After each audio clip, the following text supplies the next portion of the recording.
Hello, welcome back to this NMC OSCE tutoring video. My name is Hannah and I am an experienced UK registered nurse of 20 years, a university lecturer 7 years, and have been an NMC OSCE lead. And I now run Nurse Tutoring with Hannah, where I am delivering bespoke one-to-one and small group tutoring to help you succeed and pass in your OSCE. So I'm sharing all my teaching and training tips on this YouTube channel. So please like and subscribe.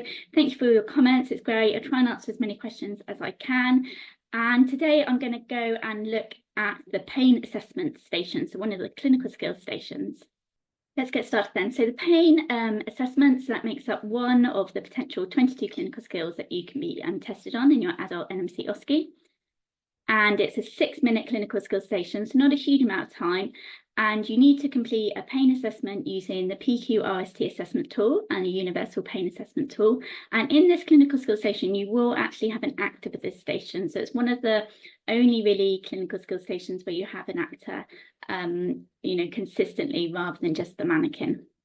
So there's no specific equipment for this station. You will have some paper, or you should have some paper to document your assessment on, and you'll get a copy of the universal pain assessment scale, but you won't get any prompts or any documentation around the PQRST assessment tool. So you do need to know that and learn that so you can ask all the right questions within the time limit.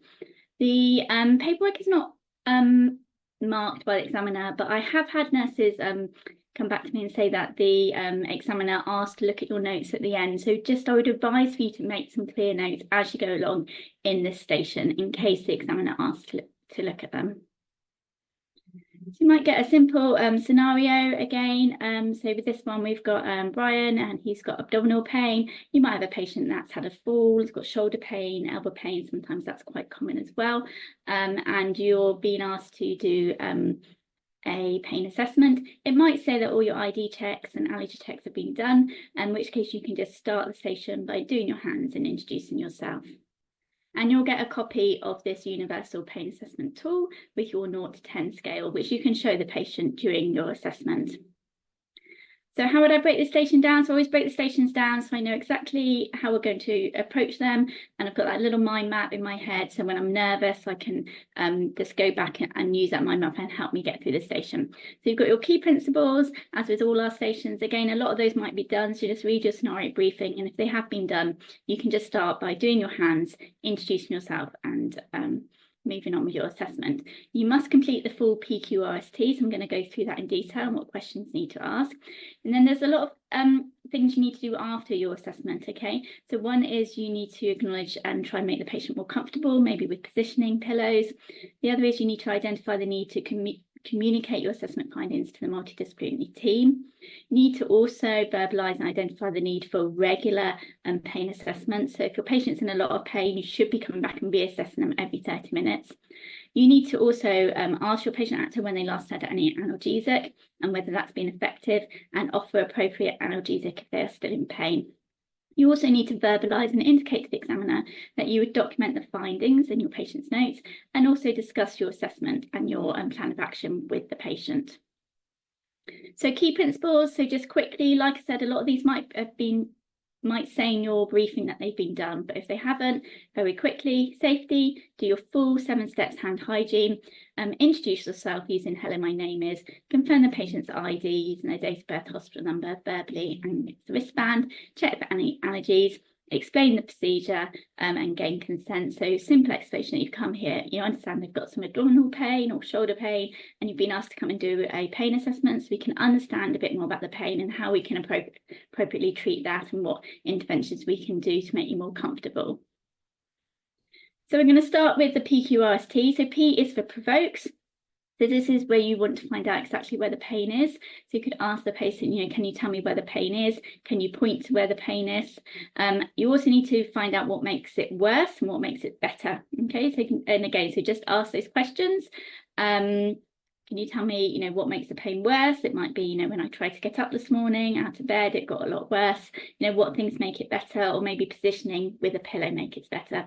Really listen to your patient actor, show empathy, and acknowledge what they're saying. Okay, that's really important. You might want to ask the patient, you know, when it first started, you know, what the triggers were as well. But as a baseline, you need to find out where it is, what makes it worse, what makes it better. And then you're on to quality. So quality is describing the pain, okay? So you might want to just say to your patient, can you describe the pain? What does it feel like?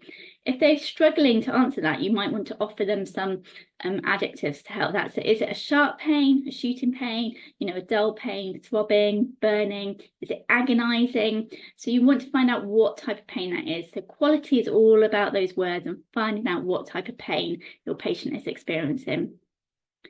And then we're on to R, which is radiating. So radiating is when something is moving, okay? So try and remember it like that. So you want to ask them where the pain's located again, and does it radiate? So is the pain, you know, in your abdomen? Does it, you know, is it just confined to one place? Does it travel around? Did it start in one spot and then move to another spot? Sometimes you get a lot of referred pain. So for example, sometimes got something going on in your liver, you might have referred shoulder pain. Okay, you can ask the patient again to point to that, you know, where is that pain traveling to? You know, is it spreading? So that's what you'll find out about radiating really. Is it confined to one area, or is it moving? Okay, and is that doing that kind of suddenly or slowly as well? Then on to severity. So severity is when you get your Universal Pain Assessment Scale, so your 0 to 10, which you will have a copy in the station, you should do, and present it to the patient and ask them, you know, on a scale of 0 to 10, 0 being no pain at all, and 10 being the worst possible pain you've ever experienced, where would you rate that? Again, listen to your patient actors' answers. If they've got moderate to severe or very severe pain, then, you know, show empathy and compassion, acknowledge that that's a very severe pain, and you want to make sure that you can make them comfortable and offer them appropriate analgesic. Then you're on to T, so timing. This is kind of looking at, you know, when did the pain begin? How often does the pain occur? Does the pain come and go? How long has it lasted for? So how long has that patient been in pain? Sometimes pain can be specific to a certain time of the day as well. So T is all about finding out, you know, the length and the duration of that pain and whether it's frequent or ongoing. That's your PQRST done. And then you need to do your post-assessment actions, okay? So firstly, like I said, acknowledge the patient's pain and offer to make them comfortable. So this could be, you know, can I reposition you? Can I place a pillow under your arm, or you know, a supporting pillow to brace your abdomen, for example, and offer to make the patient comfortable. You need to verbalise with the patient that you're going to escalate and communicate your findings to the multidisciplinary team, so we know how this is going to inform future interventions that need to be done. You need to ask the patient when they last had some analgesic. Okay, so you can just tell me when you last had some analgesic. Okay, and did you find that effective? Did that help bring down your pain? I'm going to look at your medication chart and see what other analgesic we can give you, and I'm going to speak to the doctors and see if we can prescribe some different analgesic, you know, if that first analgesic was not effective for the patient. You need to verbalise and identify that you're going to come back and regularly reassess the patient. And like I said, it should be every 30 minutes.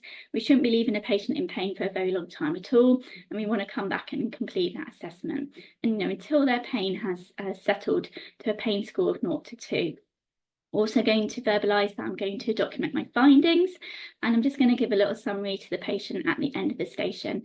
So just going to summarise, you know, that you've got severe pain that's in your abdomen and it's very sharp when you move, and I'm going to immediately go and look at your medication chart and see what medications we can give you and inform the multidisciplinary team. So a little summary if you've got time.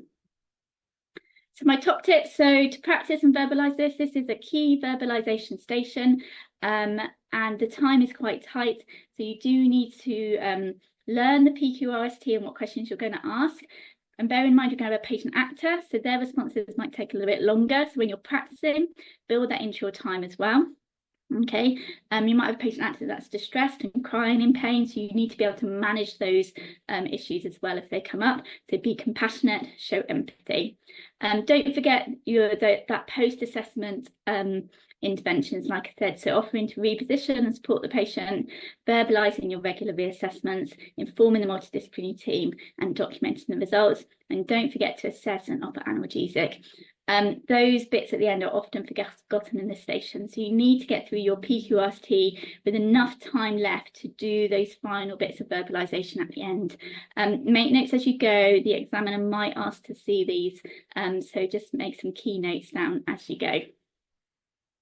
Hope you found that video helpful. I am available for OSCE tutoring online or in person in my home in Plymouth, which is down in Devon in the southwest. Having quite a few inquiries, which is great. I'm pretty much fully booked until end of September now. And the other thing you can do is can get access to my teaching resources. So I'm in the process of putting together some really comprehensive books, actually, with all my teaching resources, all my guides, all my information off YouTube. So they are nearly ready. So when they are, I'm going to advertise those out as well.